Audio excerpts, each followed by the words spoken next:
اعوذ باللہ من الشیطان الرجیم بسم اللہ الرحمن الرحیم وَإِذَا سَمِعُوا مَا أُنزِلَ إِلَى الرَّسُولِ تَرَى أَعْيُنَهُمْ تَفِيضُ مِنَ الدَّمْعِ مِمَّا عَرَفُوا مِنَ الْحَقِّ يَقُولُونَ رَبَّنَا آمَنَّا فَاكْتُبْنَا مَعَ الشَّاهِدِينَ۔ پچھلے ہفتے چھٹا پار الحمدللہ پورا ہو گیا تھا، لا يحب اللہ کا، یہاں سے اذا سمعوا کا پارہ شروع ہو رہا ہے۔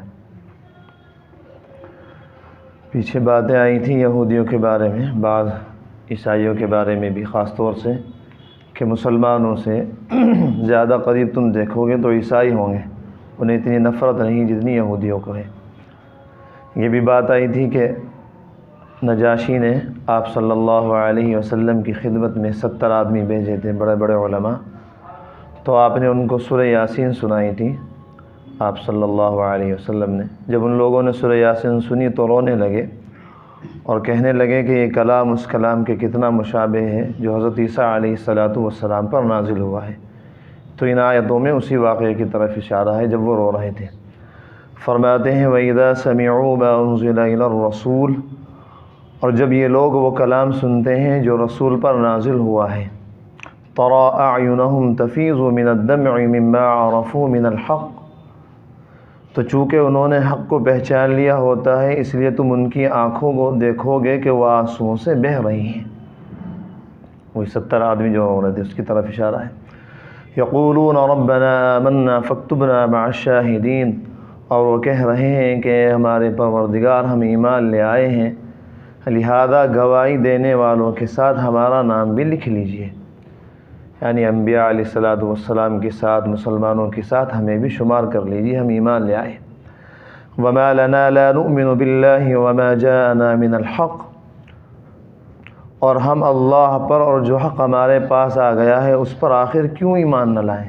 اب تو کوئی گنجائش باقی نہیں ہے، کیوں ایمان نہ لائیں جب ہمارے سامنے سب باتیں آ گئیں، انجیل میں جو کہا گیا تھا اس کو بھی ہم نے حق دیکھ لیا، آپ صلی اللہ علیہ وسلم کو دیکھ لیا، اسی کو کہہ رہے ہیں وما لنا لا نؤمن باللہ وما جاءنا من الحق، اور ہم اللہ پر اور جو حق ہمارے پاس آ گیا ہے اس پر آخر کیوں ایمان نہ لائیں۔ ونطمع ان يدخلنا ربنا مع القوم الصالحین، یعنی ہم تو ضرور ایمان لائیں گے۔ ونطمع ان يدخلنا ربنا مع القوم الصالحین، اور پھر یہ توقع بھی رکھیں کہ ہمارا رب ہمیں نیک لوگوں میں شمار کرے گا۔ ایمان ہم اللہ تعالیٰ پر لائیں نا، آپ صلی اللہ علیہ وسلم کو نبی مانے نا، اور اس کے بعد یہ توقع رکھیں کہ اللہ تعالیٰ ہمیں نیک لوگوں میں شمار کرے گا، جنت میں داخلہ نصیب فرمائیں گے، جیسا ہمارا حال ہے۔ اللہ تعالیٰ پر مکمل ایمان ہم رکھیں نا، آپ صلی اللہ علیہ وسلم کی ہم باتوں کو مانیں نا، کسی طرح سے ہم مسلمان ظاہر ہونا، کسی بھی طرح سے، اور یہ چاہیں کہ ہمیں اللہ تعالیٰ نیک بندوں میں شمار کر لیں اور جنت میں داخلہ مقدر فرما دیں، یہ تو ناممکن ہے۔ اسی کو فرما رہے ہیں کہ ہم اللہ پر جو حق ہمارے پاس آ گیا ہے اس پر آخر کیوں ایمان نہ لائیں، اور پھر یہ توقع بھی رکھیں کہ ہمارا رب ہمیں نیک لوگوں میں شمار کرے گا۔ فَأَصَابَهُمُ اللَّهُ بِمَا قَالُوا جَنَّاتٍ تَجْرِي مِن تَحْتِهَا الْأَنْهَارُ خَالِدِينَ فِيهَا وَذَلِكَ جَزَاءُ الْمُحْسِنِينَ، چنانچہ ان کے اس قول کی وجہ سے اللہ ان کو وہ باغات دے گا جن کے نیچے نہریں بہتی ہوں گی۔ جب وہ ایمان لے آئے، اللہ کے نبی کی رسالت کا اقرار کر لیا، تو اللہ تعالیٰ فرما رہے اس کی وجہ سے ہم ان کو وہ باغات دیں گے جن کے نیچے نہریں بہتی ہوں گی، وَذَلِكَ جَزَاءُ الْمُحْسِنِينَ، جن میں وہ ہمیشہ رہیں گے، یہی نیکی کرنے والوں کا صلہ ہے۔ وَالَّذِينَ كَفَرُوا وَكَذَّبُوا بِآيَاتِنَا أُولَٰئِكَ أَصْحَابُ الْجَحِيمِ، اور جن لوگوں نے کفر اپنایا ہے اور ہماری آیتوں کو جھٹلایا ہے وہ دوزخ والے لوگ ہیں۔ کئی دفعہ یہ بات آئی کہ اللہ تعالیٰ جہاں ایمان والوں کا تذکرہ کرتے ہیں اور ایمان والوں کے لیے جنت کی بشارتیں دیتے ہیں، وہیں ان لوگوں کا بھی تذکرہ کرتے ہیں جنہوں نے اللہ کو نہیں مانا، اللہ کی وحدت کا انکار کیا، ان کا بھی تذکرہ آتا ہے اور بتا دیا جاتا ہے وہ دوزخی ہیں۔ آگے فرماتے ہیں یا ایھا الذین آمنوا لا تحرموا طیبات ما احل اللہ لکم ولا تعتدوا، ایمان والو اللہ نے تمہارے لیے جو پاکیزہ چیزیں حلال کی ہیں ان کو حرام قرار نہ دو، ان اللہ لا يحب المعتدین، اور حد سے تجاوز نہ کرو، یقین جانو کہ اللہ تعالیٰ حد سے بڑھنے والوں کو پسند نہیں کرتا۔ پیچھے اللہ تعالیٰ نے تعریف کی تھی نا، پچھلے ہفتے میں نے بتایا تھا کہ یہود عیسائیوں کا حال یہ کیوں ہے، وہ مسلمانوں سے قریب کیوں ہیں۔ اللہ نے فرمایا تھا ان میں رہبان ہیں، علماء ہیں، نرم دل لوگ ہیں، اللہ والے لوگ زیادہ ہیں یہودیوں کے مقابلے میں، دنیا کی لذتوں کو چھوڑنے والے۔ تو جہاں اس آیت میں اس طرف اشارہ کیا تھا کہ جائز حد تک دنیا کی لذتوں کو چھوڑنا چاہیے، لذتوں سے بچنا چاہیے، تو کہیں ایسا نہ ہو کہ خدا نخواستہ جائز لذتوں کو حرام ہی کہہ دیں، ایسا بھی نہ ہونا چاہیے۔ تو کیونکہ اس کا ڈر تھا تو اللہ تعالیٰ نے فرما دیا ایمان والو ایسا بھی مت کرنا کہ جو چیزیں اللہ تعالیٰ نے حلال کر دی ان کو حرام کر دو۔ اس کی 3 صورتیں لکھی ہیں حضرات مفسرین نے کہ کسی حلال چیز کو حرام کرنے کی 3 صورتیں ہو سکتی ہیں۔ مثلا یہ کہ اعتقاد ہی کر لیا جائے کہ فلاں چیز حرام ہے، مثلا اللہ تعالیٰ نے کوئی چیز حلال کر دی، گوشت ہی حلال کر دیا، جو حلال جانور ہیں ان کا گوشت حلال ہے۔ اگر آپ اعتقاداً ایماناً یہ ذہن میں رکھیں کہ وہ چیز حرام ہے تو اس کا ایسا آدمی تو کافر ہو جائے گا، کیونکہ جس چیز کو اللہ تعالیٰ نے صاف طور پر حلال کہہ دیا ہو قطعی دلیل سے، قرآن سے ثابت ہو گئی یا حدیث صحیح سے وہ ثابت ہو گئی حلال ہے، اس کو سمجھنے والا، حرام سمجھنے والا کافر ہو جائے گا۔ دوسری صورت یہ ہے کہ اعتقاداً تو حلال ہی سمجھتا ہے لیکن قولاً اس نے اپنے اوپر حرام کر لی کسی چیز کو، مثلا یہ کہہ دیا اللہ کی قسم میں ٹھنڈا پانی نہیں پیوں گا، اللہ کی قسم میں فلاں چیز نہیں کھاؤں گا، اللہ کی قسم میں فلاں چیز نہیں کھاؤں گا۔ تو فرمایا اس طرح کی قسمیں نہ کھانی چاہیے، کیونکہ اللہ تعالیٰ کی حلال کردہ چیز کو حرام کرنا ہے، ایسی قسمیں کھانا جائز نہیں ہے، ان قسموں کو توڑنا واجب ہے۔ ایک آدمی نے قسم کھا لی میں ٹھنڈا پانی نہیں پیوں گا، پوری گرمی ایسے رہوں گا، 4 مہینے ایسے ہی گزار دوں گا شدت کی گرمی کے، لیکن پانی نہیں پیوں گا ٹھنڈا۔ اگر عام پانی بھی نہیں پیے گا تو پھر تو مر جائے گا، ٹھنڈے کی قید اس لیے لگائی۔ فرمایا نہیں ایسا نہیں، جب اللہ تعالیٰ نے اس کو حلال کر دیا تم کون حرام کرنے والے ہو۔ تیسری چیز عملاً نہ تو اعتقاداً کسی چیز کو حرام سمجھتا ہے، کہتا ہے کہ حلال ہے، اور نہ قسم کھاتا ہے کہ میں نے فلاں چیز اپنے اوپر حرام کر لی، یہ بھی نہیں کرتا، لیکن عملاً پریکٹیکلی طور پر اس کو استعمال میں نہیں لاتا، اس کو مسلسل چھوڑ رکھا ہے۔ مثلاً دودھ پینا مسلسل چھوڑ دیا، یا اور کوئی سا پھل کھانا مسلسل چھوڑ دیا، تو اس کی 2 صورتیں ہیں۔ اگر ثواب سمجھ کر کسی حلال چیز کو چھوڑا تو وہ تو بالکل حرام ہے ایسا سمجھنا، جس چیز کو اللہ تعالیٰ نے حلال کر دیا اس کو تم ثواب سمجھ کر کیوں چھوڑ رہے ہو، اس کے خلاف کرنا ضروری ہے، اسے کھاؤ۔ ہاں دوسری صورت یہ ہے کہ کسی بیماری کی وجہ سے کوئی چیز نہ کھائے، اب وہ چاہے جسمانی بیماری ہو یا روحانی بیماری ہو۔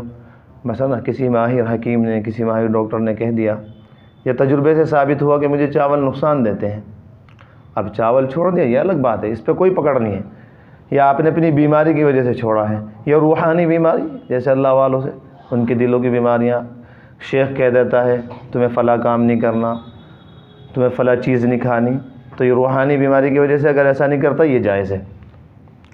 اگر اعتقاد یہ کرے کہ اللہ کی حلال کی ہوئی چیز حرام ہے تو کافر، اور اگر قسم کھا لے کسی حلال چیز کے بارے میں کہ اللہ کی قسم نہیں پیوں گا، نہیں کھاؤں گا، تو اس قسم کو توڑنا واجب ہے۔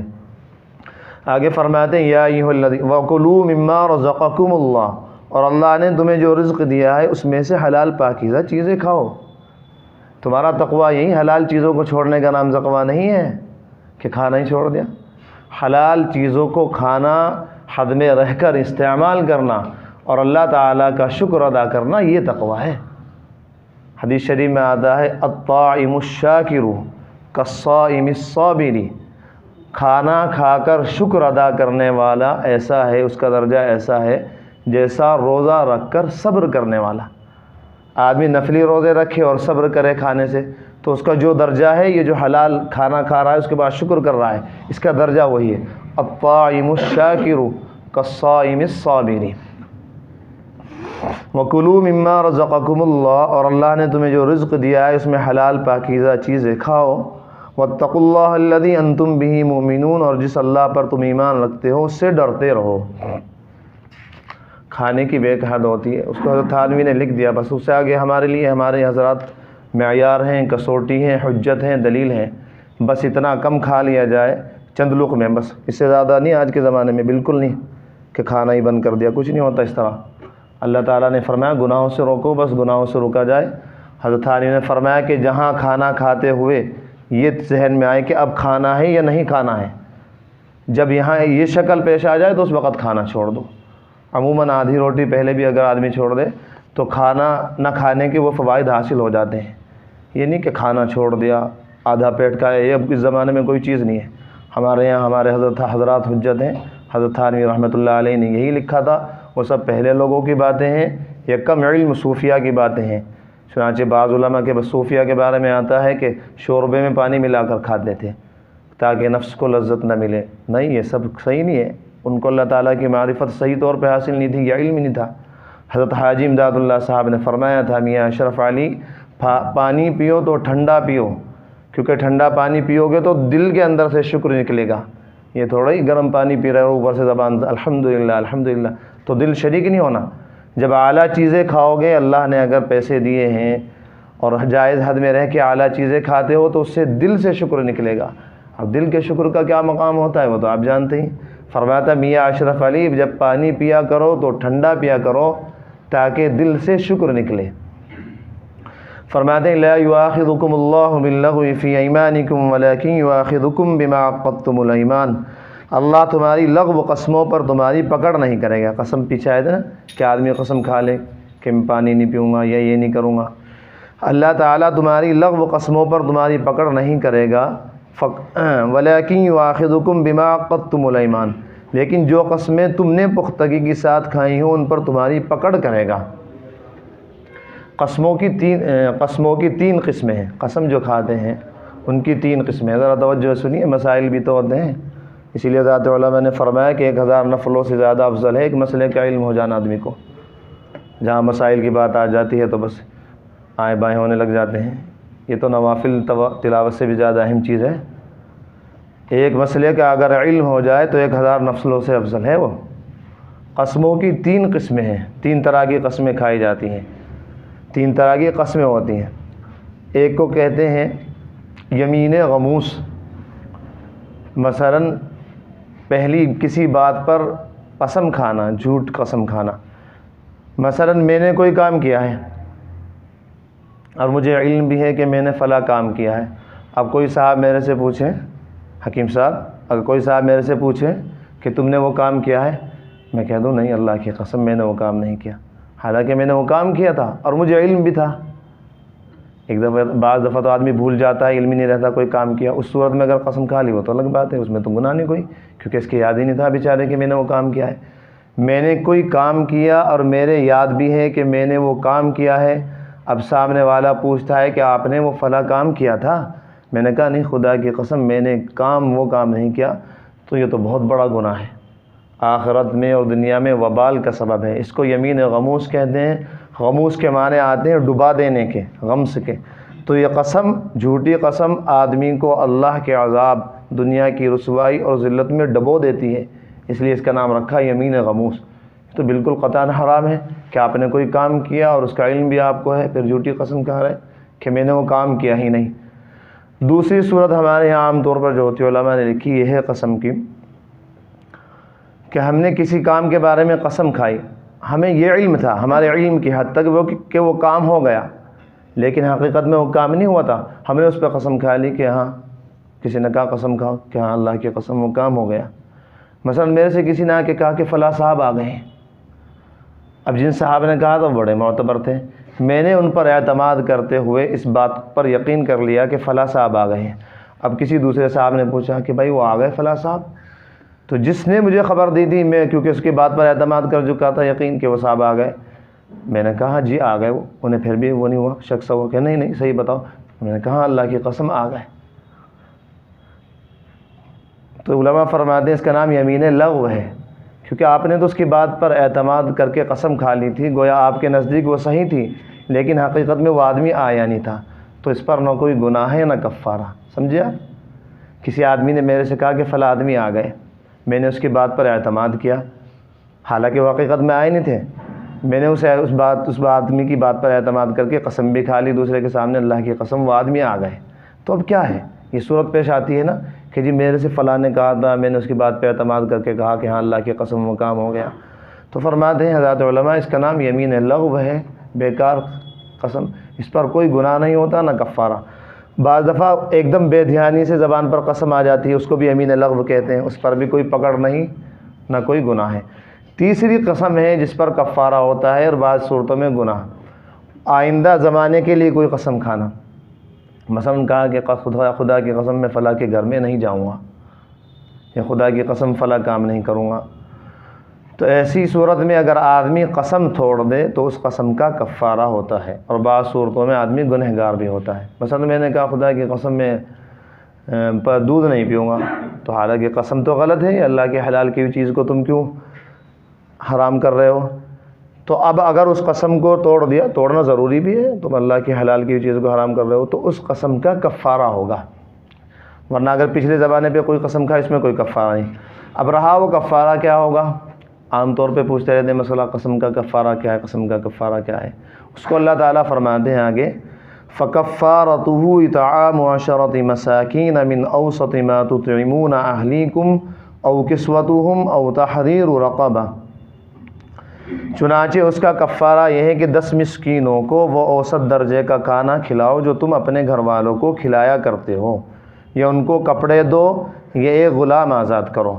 اگر آدمی نے قسم کھا لی اور قسم کھا کر توڑ دی، یا شریعت نے کہا کہ قسم توڑ دو، چنانچہ بعض دفعہ ایسا ہوتا ہے آدمی حرام چیز کی قسم کھا لی، کسی مطلب جائز کام کی نہ کرنے کی، وہ تو توڑنی ہی پڑے گی، لیکن بعض دفعہ کوئی کام ایسا ہوتا ہے کہ آدمی اس کی قسم کھا لیتا ہے، اس کو کرنا ضروری نہیں ہوتا، لیکن اگر مصلحت اس کے کرنے میں ہو تو اللہ کے نبی سے ثابت ہے اس قسم کو توڑ دو۔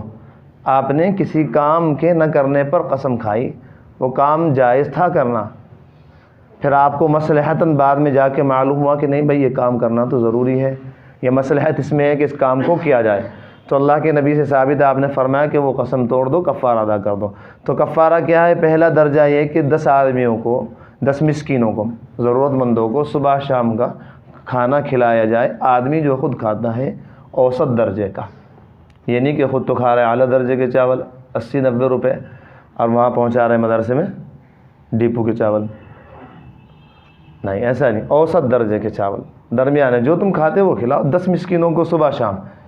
تو اس میں ایسا بھی تو ہو سکتا ہے نا، ایک دن کر کے بھی کھلا سکتے ہیں؟ ہاں ایک دن کر کے بھی کھلا، الگ الگ، ایک ہی آدمی کو ہر الگ دن بھی دے سکتے ہیں، آج پورے دن کا دے دیا پھر اگلے دن دے دیا۔ ایسا بھی کر سکتے ہیں کہ اکٹھے ہی 10 مسکینوں کو اپنے گھر میں بلا کے کھلا دیں، انہیں کھانا دے دیں۔ ایک صورت تو یہ ہے، اگر گنجائش ہے، اگر پیسے ہیں، یہ اس صورت میں ہے۔ اگر یہ نہیں کرتے تو 10 کپڑے ایسے دے دو 10 مسکینوں کو جن سے سطر چھپ جائے، مثلا لمبا پاجامہ دے دیا، صرف پاجامہ، اب پاجامہ آدمی پہنے گا تو ناف بھی چھپ جائے گی، اور جو ہے گھٹنے جو ہے سطر میں داخل ہیں وہ بھی چھپ جائیں گے۔ اگر 10 آدمی کو یہ دے دیا تو بھی کفارہ ادا ہو گیا۔ تیسری صورت یہ ہے کہ اگر آپ کھانا نہیں دیتے، کپڑے نہیں دیتے، تو تیسری صورت یہ ہے کہ صدقہ فطر کی جو مقدار ہے گندم کی، اتنی مقدار 10 آدمیوں کو دے دی جائے الگ الگ، تو بھی قسم کا کفارہ ادا ہو جائے گا۔ یہ تو اس کے لیے جس کے پاس وسعت ہے، اللہ نے جسے پیسے دیے ہیں، یہ نہیں کہ بہت مالدار، مطلب اتنے پیسے ہیں کہ وہ کفارہ ادا کر سکے۔ اگر کسی کے پاس بیچارے کے پاس پیسے ہی نہیں ہیں، نہ تو کپڑا دے سکتا، نہ کھانا کھلا سکتا، نہ گیہوں وغیرہ دے سکتا، 2.25 کلو گیہوں عام طور پہ علماء نے لکھا ہے، 2.25 کلو گیہوں ایک آدمی کا وہ ہے، ایک قسم کا کفارہ۔ تو 10 دن تک اگر آپ کسی آدمی کو 2.25 کلو گیہوں روزانہ دیں، یا اس کے پیسے دیں جوڑ کر 10 دن تک دے دیں، یا 10 لوگوں کو ایک ہی دن میں دے دیں۔ اگر ایک ہی آدمی کو دینا ہے تو اسے اکٹھے نہیں دے سکتے، شرط یہ، مثلا آپ کو ایک ہی مسکین کو دینا ہے اپنی قسم کا کفارہ، تو اسے 10 کے 10 دن کا ایک دم نہیں دے سکتے، ہر روز اسے الگ الگ دیں گے۔ ہاں اگر 10 لوگوں کو بلا کر 10 جگہ تقسیم کر دیا الگ بات ہے۔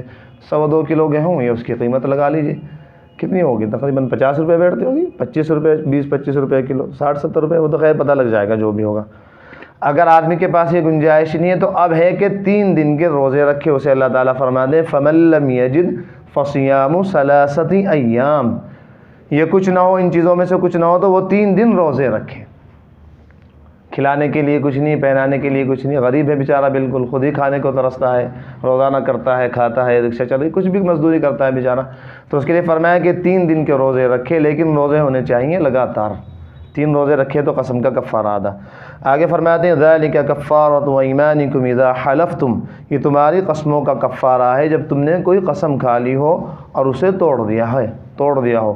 واحفظوا ایمانکم، اور اپنی قسموں کی حفاظت کیا کرو، قسموں کی حفاظت کیا کرو، پکڑے رکھو قسموں کو، یعنی جب قسم کھا لو جائز کام کے بارے میں کسی میں تو ان قسموں کو توڑا نہ کرو۔ حضرت علماء نے ایک مطلب تو یہ بتایا ہے اس کا، اور دوسرا مطلب یہ بتایا کہ بلا سخت ضرورت کے، شدید ضرورت کے قسمیں نہ کھایا کرو۔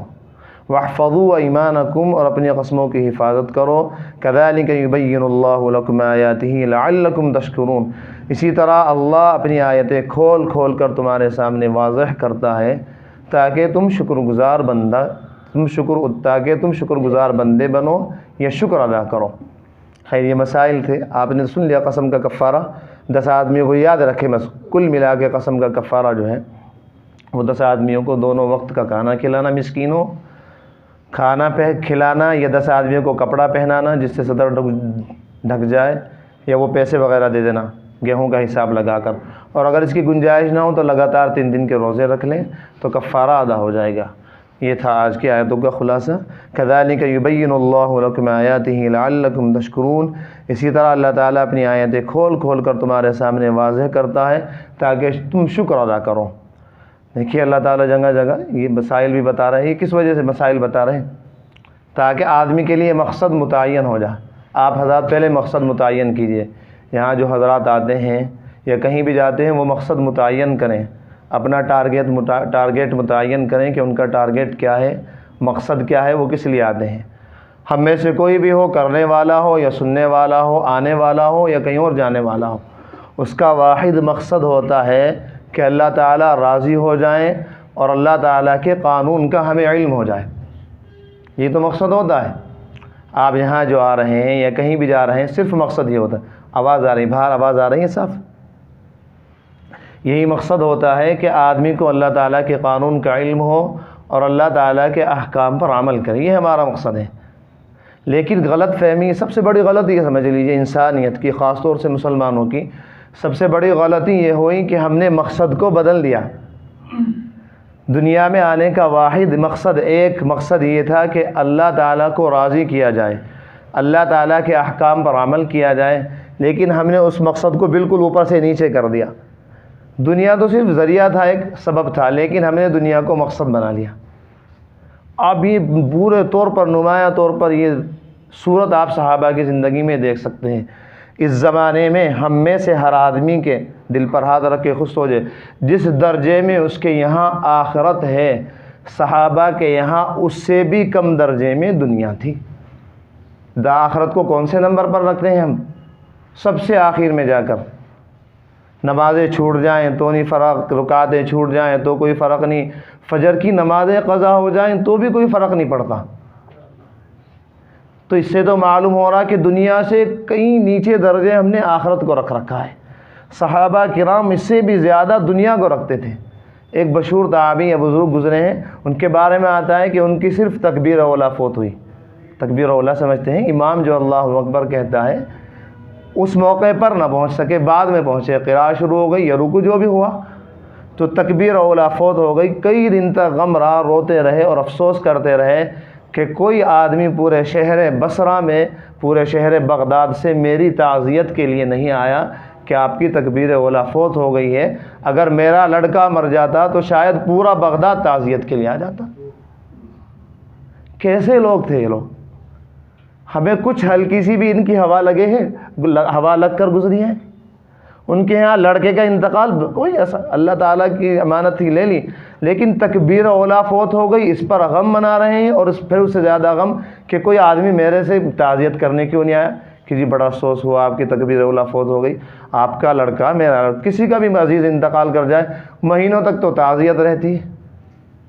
یہ تھا مقصد کو انہوں نے بالکل مقصد کے درجے میں رکھا۔ ہم میں سے ہر آدمی دیکھ لے، مقصد کو ہم نے کہاں بالکل الٹ کے رکھ دیا۔ حضرت ابو ذر غفاری بڑے مشہور تابعی، زاہد، بڑے صحابہ میں بڑے مشہور تابعی، فرماتے ہیں خاص طور سے دنیا والوں، ہم جانتے ہیں تمہیں سب کچھ معلوم ہے، ایسے بے وقوف نہیں ہو تم، ہم تمہیں جانتے ہیں دنیا کمانے میں تم بڑے ماہر ہو، بڑے چالاک ہو، 1 کے 100 کیسے کرنے ہیں، 100 کے 1000 کیسے کرنے ہیں، 1000 کے 1 لاکھ کیسے کرنے ہیں، تمہیں سب کچھ معلوم ہے۔ جب ہم بات کرتے ہیں شریعت کی، اللہ کے قانون کی، رسول اللہ صلی اللہ علیہ وسلم کی سنتوں کی، تو تم بے وقوف بن جاتے ہو۔ ہم کہتے ہیں کہ یہاں نہیں جانا چاہیے، یہاں جانا چاہیے، تو تم نظریں نیچے جھکا کر گردن جھکا لیتے ہو۔ فرمایا مجھے سب معلوم ہے، تم دنیا میں اعلیٰ درجے کے لوگ ہو، اور جہاں اللہ کے قانون، اللہ کے احکام، آپ صلی اللہ علیہ وسلم کی سنتیں آتی ہیں، وہاں تم بے وقوف بننا چاہتے ہو۔ ارے اس سے بہتر تو تھا کہ تم صفحہ ہستی سے ہی مٹ جاتے۔ تمہارا دنیا میں رہنا اس سے بہتر تھا کہ تم زمین کے نیچے چلے جاتے۔ ابو ذر غفاری، ان کے بڑے اولو العزم صحابی، بڑے شاندار بیانات، اس طرح کے مضامین ملتے ہیں۔ حضرت شیخ نے خاص طور پہ فضائل اعمال، فضائل صدقات وغیرہ میں نقل کیے۔ تو یہ آپ حضرات ذہن میں رکھیں، مقصد کیا ہے ہمارا؟ اللہ تعالیٰ کو راضی کرنا۔ دنیا کیسی بھی گزر جائے۔ ایک بزرگ، بہت بڑے بزرگ فرمایا کرتے ہیں، بڑی شاندار مجھے ان کی ایک لگی، بڑی ایک دم الہامی بات، جب بھی میں اسے یاد کرتا ہوں بہت اثر ہوتا ہے۔ فرمایا ہم دنیا میں اس لیے نہیں آئے کہ اچھی طرح جی سکیں، ہم دنیا میں اس لیے آئے ہیں کہ اچھی طرح مر سکیں۔ کیا؟ ہم دنیا میں اس لیے نہیں آئے ہیں کہ اچھی طرح سے جی سکیں، اچھی طرح زندگی گزار سکیں، ہم دنیا میں اس لیے آئے ہیں کہ اچھی طرح مر سکیں۔ جب یہ مقصد ہمارا ہوگا تو ممکن ہے کہ کوئی آدمی نمازیں چھوڑ کر دکانیں کھولے، حرام آمدنیاں کرے، سود پر کاروبار کرے، رشوتیں لے، جھوٹ بول کر اپنا سامان بیچے۔ کہیں سے کہیں تک ہی نہیں ہو سکتا۔ ایسا آدمی پیاز کھا کر گزارا کر لے گا، کیونکہ اسے معلوم ہے کہ دنیا میں آنے کا واحد مقصد یہ ہے کہ ہم اچھی طرح سے مر سکیں، اچھی طرح جینا ہمارا مقصد نہیں ہے۔ صحابہ کرام رضوان اللہ تعالی علیہم اجمعین، اور اس کے بعد تابعین، تابعین کی زندگی آپ اٹھا کر دیکھ لیں۔ اللہ اکبر، واقعی اللہ تعالیٰ نے پوری قیامت تک کے لیے نمونہ بنا کر بھیجا تھا۔ اور اس کے بعد ہمارے آخر کے علماء، موجودہ علماء، یا اب سے جو 20 سال 30 سال 40 سال پہلے گزرے، ان کی سب کی زندگی ایسی تھی۔ چنانچہ ہر وقت ان پہ ایک فکر رہتا تھا کہ آخرت ہماری بن جائے، دنیا بنے یا نہ بنے، آخرت بن جائے، آخرت بن جائے۔ آپ بزرگان دین کے حالات اٹھا کر دیکھیں، ان کے زمانے میں یہ کچھ نہیں تھا۔ میرا مکان بہت شاندار ہو، میرے پہ گاڑی ہو، اعلیٰ درجے کے لباس ہو، فقط اتنا تھا کہ ایک دن کا کھانا مجھے مل جائے اور میرا ستر چھپانے کے قابل مجھے کپڑا مل جائے تو اللہ کی نعمت مجھ پر تمام ہو گئی۔ ہمارے یہاں پیسے گنتے گنتے ہم تھک جاتے ہیں، لیکن اس کے باوجود بھی ہم اللہ تعالیٰ کے احکام ادا کرنے سے اتنے غافل ہیں۔ چنانچہ ایک بزرگ کے بارے میں لکھا ہے، ایک بزرگ بڑے عالم ایک صاحب کو کہنے لگے آؤ تمہیں آج ایک بزرگ کے پاس لے کر چلوں۔ جنگل میں گئے، جھوپڑی کے اندر ایک بہت بڑے بزرگ، اب ان سے ان کی بیٹیاں کچھ باتیں کر رہی ہیں، آواز باہر محسوس ہوئی، جو دوسرے حضرات آئے تھے تو معلوم ہوا کہ ایک فاقہ ہے، فاقے کے بارے میں کچھ باتیں کر رہی ہیں والد صاحب سے کہ کچھ انتظام کر لیجئے، کچھ ضرورت ہو جائے۔ فرماتے ہیں بڑا تعجب ہوا ہمیں، خیر ہم نے سلام کیا، اندر آنے کی اجازت چاہی تو ہم اندر چلے گئے۔ محمد ابن واسع بھی تھے ان کے ساتھ ایک بزرگ، وہ فرماتے ہیں میں اپنی ساتھ سوکھی روٹیاں لے گیا تھا کچھ،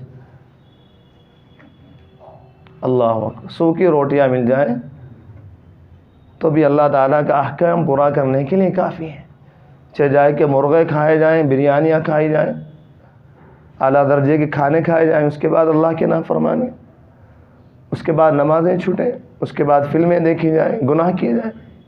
ان حضرات کے ہاں صرف سوکھی روٹی مل جائے تو کافی ہے۔ اندر گئے، سوکھی روٹی پیش کی، حضرت نے فرمایا کہ بس آج کا کام ہو گیا، اللہ تعالیٰ نے بھیج دیا۔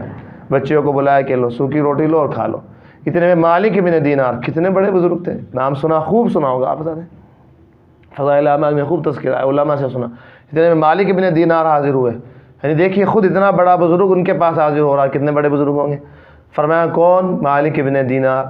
فرمایا 10 درہم لایا تھا، ان کو قبول کر لیجیے۔ فرمایا ضرورت پوری ہو گئی، محمد بن واسع تمہارے سے آگے بڑھ گئے، انہوں نے آج کی ہماری ضرورت پوری کر دی۔ یہ آدمی جس کے پاس صرف سوکھی روٹی ہے اور 10 درہم لینے سے انکار کر رہا ہے۔ میرا مقصد یہ ہے کہ یہ مقصد نہیں ہے کہ ہم اس طرح کی زندگی گزاریں، مطلب کچھ تو سوچیں، کچھ تو ان لوگوں کی ہمیں ہوا لگے، ہم جائز حد میں رہ کر اللہ تعالیٰ کے قانون پورا کرتے ہوئے اپنی کمائی کو دیکھیں، کہاں سے کما رہے ہیں، کہاں سے خرچ کر رہے ہیں، کچھ تو ہو۔ کس طرح کے لوگ تھے؟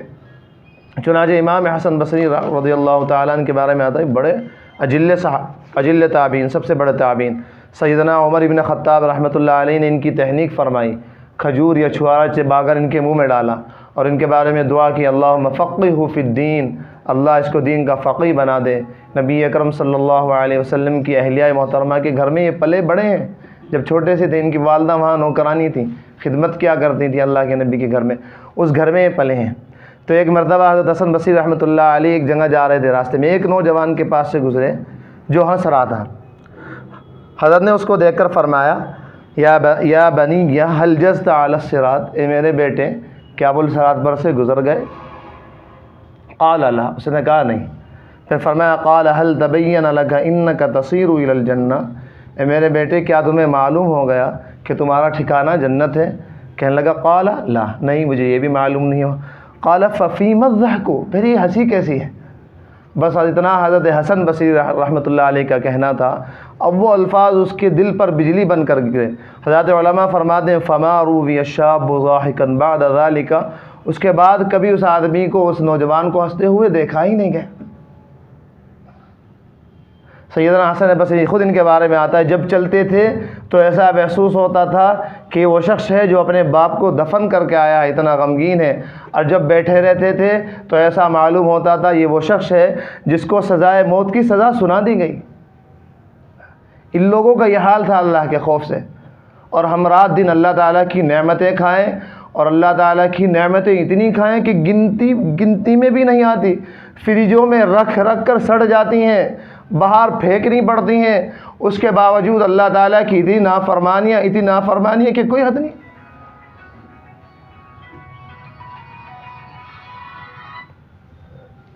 سیدنا حسن بصری ان کے پاس ایک صاحب آئے، ایک نوجوان، کہنے لگے یہاں نماز 1 بجے کے قریب ہوگی، بعض حضرات بیچارے غلط فہمی میں بیٹھ جاتے ہیں، باہر کے ہوتے ہیں گاؤں وغیرہ کے، اگر ان کو جانا ہوتا ہے تو وہ قریب کی مسجد ہے کہ وہاں اول وقت ہوتی ہے، بورڈ پہ لکھا ہوا بھی ہے، تو بعض حضرات غلط فہمی میں بیٹھ جاتے ہیں، اس لیے بتا دیا۔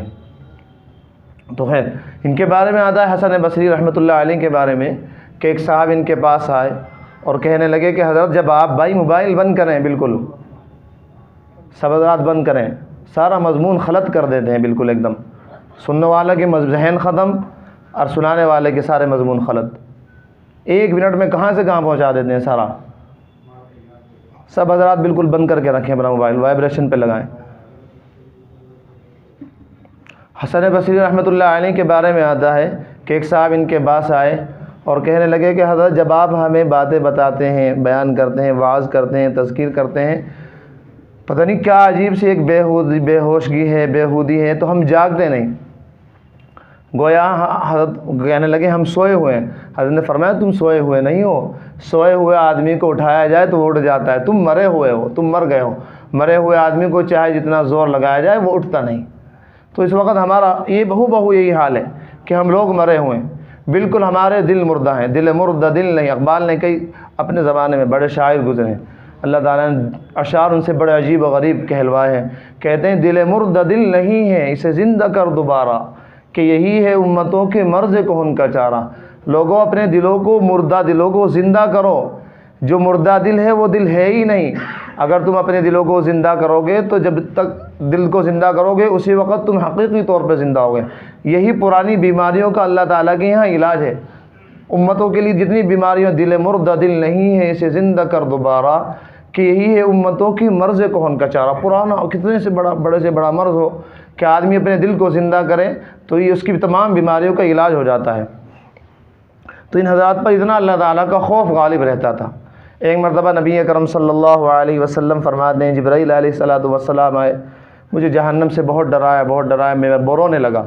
نبی اکرم صلی اللہ علیہ وسلم، میں نے فرمایا جبرائیل میرے دوست، کیا اللہ تعالیٰ نے میرے تمام گناہ معاف نہیں کر دیے، اور اللہ تعالیٰ نے مجھے تمام انبیاء کا سردار نہیں بنایا؟ اس طرح کی کچھ باتیں کہیں اللہ کے نبی نے۔ حضرت جبرائیل علیہ السلام نے فرمایا یا رسول اللہ، جہنم کا خوفناک منظر ایسا ہوگا قیامت کا کہ آپ یہ اپنی سب چیزیں بھول جائیں گے کہ اللہ تعالیٰ نے میرے ساتھ یہ وعدے فرما رکھے ہیں۔ چنانچہ جبرائیل علیہ الصلوۃ والسلام میکائیل علیہ الصلوۃ والسلام کے بارے میں آتا ہے اللہ تعالیٰ نے جب ابلیس پر لعنت فرمائی، اس کو دھتکارا، لما مکر بابلیس لعنہ اللہ تعالی، اللہ تعالیٰ اس پر لعنت فرمائے، اتفق جبرائیل و میکائیل یبکیان، حضرت جبرائیل اور میکائیل علیہ الصلوۃ والسلام رونے لگے، دھتکارا ابلیس کو جا رہا ہے، دھکے ابلیس کو دی جا رہے ہیں، جبرائیل میکائیل علیہ السلام رونے لگے، رونا شروع کر دیا، فاوحى اللہ تعالی الیہما ما لکما تبکیان، اللہ تعالیٰ نے فرمایا تم دونوں کو کیا ہو گیا، تم کیوں رو رہے ہو بھائی؟ کہنے لگے قال یا ربی ما نأمن مکرک، دونوں نے کہا اللہ ہم آپ کی خفیہ تدبیر سے ڈر رہے ہیں، ہمیں ڈر ہے کہ ابلیس کے ساتھ جو معاملہ ہوا کہیں خدا نخواستہ ہمارے ساتھ بھی وہ معاملہ نہ ہو جائے۔ آپ بے نیاز ہیں، آپ کو کسی کی عبادت کی، کسی کی ریاضت کی، کسی کے مجاہدوں کی، کسی کی سجدوں کی، قرآن کی تلاوت کی، کسی چیز کی کوئی ضرورت نہیں۔ اللہ تعالیٰ نے فرمایا فقال اللہ تعالی ھکذا کونا لا تأمنا مکری، ارشاد فرمایا کہ ایسا ہی ہونا چاہیے، تمہیں میری تدبیر سے امن میں نہیں ہونا چاہیے، ہر وقت آدمی کو خائف ڈرتے رہنا چاہیے۔ اگر اللہ تعالیٰ کی عبادتیں کر رہے ہیں، تلاوت کر رہے ہیں، اس کے باوجود بھی ہم کو ڈرتے رہنا چاہیے۔ اور جو لوگ گناہ گار ہیں، اللہ کی نافرمانیاں کر رہے ہیں، نمازیں ان کی غائب، شرعی چہرہ ان کا غائب، ٹخنے ان کے ڈھکے ہوئے، شادیاں ان کے یہاں حرام خوروں والی، سب چیزیں ان کے یہاں جائز، تو ان کو کتنا ڈرنے کی ضرورت ہے؟ جبرائیل میکائیل علیہ الصلوۃ والسلام ڈر رہے ہیں، مقرب فرشتے، سیدنا رسول اللہ صلی اللہ علیہ وسلم رو رہے ہیں، تو ہما شما کس کھیت کی مولی ہیں بھائی؟ اس کے باوجود ہم لوگ بے فکر بیٹھے رہتے ہیں کہ نہیں ہمارے لیے تو ایک گویا جنت بالکل متعین ہے۔ تو اللہ سے ہر وقت ڈرتے رہنا چاہیے۔ اللہ تعالیٰ کے احکام پر میں بھی عمل کروں، آپ بھی عمل کروں، عمل کے بغیر چارہ ہے ہی نہیں۔ ہر حال میں کچھ بھی ہو یہ تو طے کریں، آپ ذرا سوچیں، آنکھ بند کرنے والے آنکھ کھولیں، ذرا میری طرف متوجہ ہوں کہ یہ تو ہمیں ہر حال میں طے کرنا ہے، مرتے دم تک طے کرنا ہے، جب تک ہماری سانسیں باقی رہیں گی جب تک طے کر کے رکھنا ہے کہ ہمیں ہر حال میں خوشی ہو یا غم، کوئی بھی صورت ہو، ہمیں ہر حال میں ہر حکم پر اللہ تعالیٰ کے عمل کرنا ہے، اس کے بغیر کوئی چارہ نہیں۔ آج پوری امت مسلمہ عذاب میں گرفتار ہے۔ آپ لوگ کیا سمجھ رہے ہیں کہ یہ صرف ہمارے کس وہی ہمارے ساتھ فرمایا کرتے ہیں گناہوں کا سب سے بڑا عذاب آدمی کی عقل پر پڑتا ہے، سب سے پہلے اس کی عقل الٹی ہوتی ہے۔ تو آج کا مسلمان جو تمام اس کی جتنی بھی کمزوریاں پریشانیاں ہیں، ان کو جوڑتا ہے مال سے، ان کو جوڑتا ہے تعلیم سے، ان کو جوڑتا ہے فلاں چیز سے، فلاں چیز سے۔ ہماری تمام جتنی بھی اللہ تعالیٰ کی ہمارے اوپر لعنتیں یا عذاب آ رہے ہیں، ان تمام کا واحد ایک سبب ہے کہ اللہ تعالیٰ کی نافرمانی کرنا، کیونکہ نافرمانی کرنے والے کا دماغ الٹا ہو جاتا ہے، اس کا دماغ مسخ ہو جاتا ہے۔ نافرمان ہو اور اللہ تعالیٰ اس کو عقل دے، ایسا ہو ہی نہیں سکتا۔ تو اس کا ہمیشہ ذہن اس طرف چلتا ہے، کاروبار ختم تو سود لے کر کاروبار بڑھاؤ، کاروبار ختم تو سود لے کے کاروبار۔ دیکھیے اس کا ذہن کہاں سے کہاں گیا، یہ دھونا چاہ رہا ہے پاخانے کو پیشاب کے ذریعے۔ اللہ تعالیٰ نے تمہارا کاروبار بند کیا، تمہارے پہ سخت حالات آئے، تو ضرورت اس کی تھی کہ اللہ تعالیٰ کی طرف متوجہ ہوتے، اللہ تعالیٰ کی طرف رجوع کرتے، توبہ کرتے، اللہ تعالیٰ کے سامنے سجدے میں پڑھ کر روتے، تو اللہ تعالیٰ کام بناتے۔ کیا کتنی زندگیاں ہماری گزر گئی۔ آخر جلال الدین رومی رحمۃ اللہ علیہ فرماتے ہیں دعا کرو لوگوں کہ اللہ ہمارا کتا پن کب کو ختم ہوگا، یہ ہم کب تک آپ کی نافرمانیاں کرتے رہیں گے، کہیں آپ ہمارے کتے پن پہ اپنا کوئی شیر مسلط نہ کر دیں۔ ہمیں ڈر ہے، رو رو کے مانگیں اللہ تعالیٰ سے کہ اللہ ہمارا کب تک کتا پن چلتا رہے گا، ہمیں ڈر ہے کہ کہیں آپ ہمارے اوپر کوئی شیر مسلط نہ کر دیں اور وہ ہماری گردن میں اپنا عذاب کا پنجہ نہ گاڑ دے اور ہماری زبان ایک ہاتھ باہر نہ نکل جائے۔ کیا ہم اس وقت توبہ کرنا چاہتے ہیں جب ہماری زبان ایک ہاتھ باہر نکل جائے؟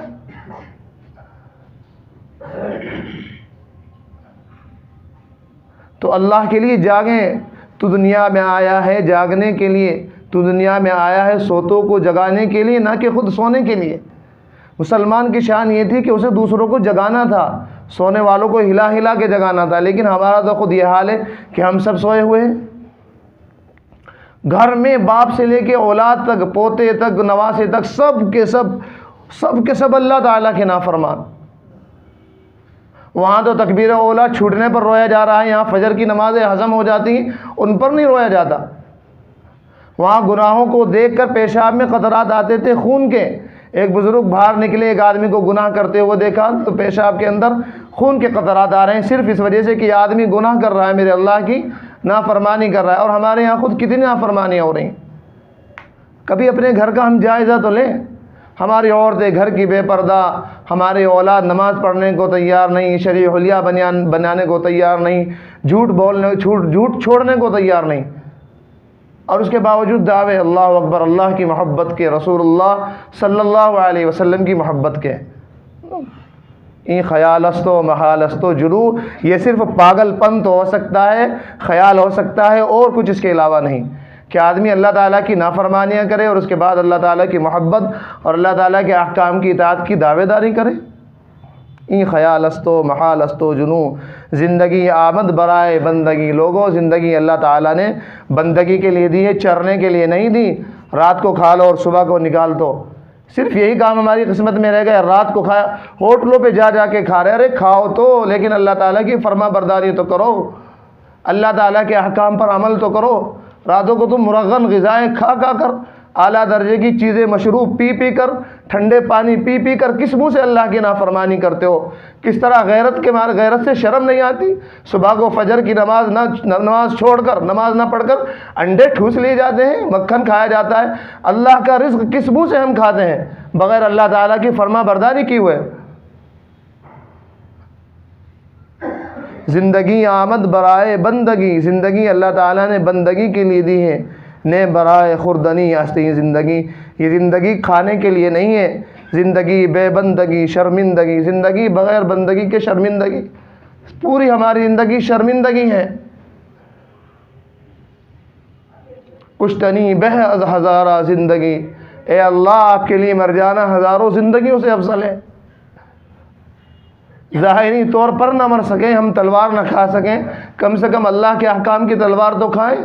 کشتنی بہ از ہزارہ زندگی، جلال الدین رومی رحمۃ اللہ علیہ فرماتے ہیں کہ آپ پر مرنا ہزاروں زندگیوں سے افضل ہے۔ کشتنی بہ از ہزارہ زندگی، سلطنت ہاں مردئی بندگی، یا اللہ یہ اتنی بڑی سلطنت ہے، آپ کی نافرمانیوں کو چھوڑ دینا، آپ کا بن جانا، یہ کوئی معمولی بات ہے؟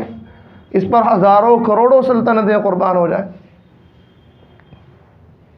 داڑھی رکھنے والا کوئی معمولی بات ہے؟ ارے تم نے نبی اکرم صلی اللہ علیہ وسلم کا چہرہ بنایا ہے، تم پیارے جیسے بنے ہو، اللہ تمہیں ساری دنیا میں پیارا بنا دے گا۔ ٹخنے کھولنا کوئی معمولی بات ہے؟ یہ نبی اکرم صلی اللہ علیہ وسلم کا طریقہ ہے، تم نے یہ طریقہ اپنایا تو اللہ تعالیٰ تمہیں ساری دنیا میں پیارا کر دیں گے۔ تمہیں سمجھتے ہو کہ ملاؤں کا طریقہ ہے؟ ارے ہاں ملا کا طریقہ ہے، کیونکہ ملا اللہ کے نبی کے نقش قدم پر قائم ہے۔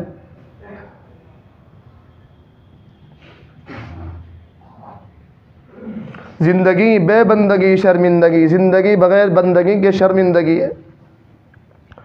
ایک خواجہ حضرت مولانا احمد علی لاہوری بازار میں گئے، حضرت نے فرمایا کہ بازار میں ایک شخص ملا مجھے، بڑے اللہ والے، چہرے سے معلوم ہو رہے تھے۔ فرمایا مجھ سے بازار میں کہ احمد علی انسان کہاں بستے ہیں؟ میں بڑا حیران ہو گیا، حضرت بازار انسانوں سے بھرا ہوا ہے۔ فرمایا پتہ نہیں کیا کس توجہ سے الفاظ کہی، یہ انسان ہے؟ فرمایا اس توجہ کا اثر یہ ہوا کہ پورے بازار میں مجھے کتے، سور، بندر نظر آ رہے تھے، بلیاں نظر آ رہی تھیں۔ کسی کے دل میں تکبر تھا، لالچ کی بیماری تھی، وہ کتے کی شکل میں نظر آ رہا تھا، کوئی حرام کھاتا تھا وہ سور کی نظر میں آ رہا تھا۔ فرمایا چند لوگوں کے علاوہ مجھے پورے بازار میں انسان نظر نہیں آئے۔ پھر اسی کو حضرت فرمایا کرتے تھے کہ حال دل جس سے میں کہتا کوئی ایسا نہ ملا، بت کے بندے تو ملے اللہ کا بندہ نہ ملا۔ ایک بزرگ فرمایا کرتے ہیں ہم تو پوری دنیا میں پھرتے ہیں، پوری دنیا میں سفر کرتے ہیں، کوئی ہمیں اللہ کا مخلص بندہ ملے، اللہ پر مرنے والا ملے، ہم اسے نسبت ڈالیں، اس کے دل میں اللہ کی محبت ڈالیں، لیکن جس برتن کو بھی دیکھتے ہیں اس میں گندگی ہوتی ہے، کہیں عورتوں کی، کہیں لڑکوں کی، کہیں مال کی محبت کی، کہیں ناجائز کاروبار کی، کہیں سود کی، کہیں تکبر کی، کہیں حسد کی، کہیں بغض کی۔ جس سے میں حال دل جس سے میں کہتا کوئی ایسا نہ ملا، بت کے بندے تو ملے اللہ کا بندہ نہ ملا۔ اللہ تو سب کا ایک، اللہ کا کوئی ایک، ہزاروں میں بڑے ہزاروں، پورے سہارنپور میں دیکھو تم لوگ گن سکتے ہو، چند لوگ ایسے ہوں گے جو اللہ کے قانون پر مرنا جانتے ہوں گے، نبی اکرم صلی اللہ علیہ وسلم کی سنتوں پر گردن کٹانا جانتے ہوں گے، ان کے لیے اللہ کی نافرمانی ان کے لیے موت سے بدتر ہے۔ اسی کو شاعر کہتا ہے، اللہ تو سب کا ایک، اللہ کا کوئی ایک، ہزاروں میں نہ ملے گا، ہزاروں میں نہیں ملے گا، لاکھوں میں دے۔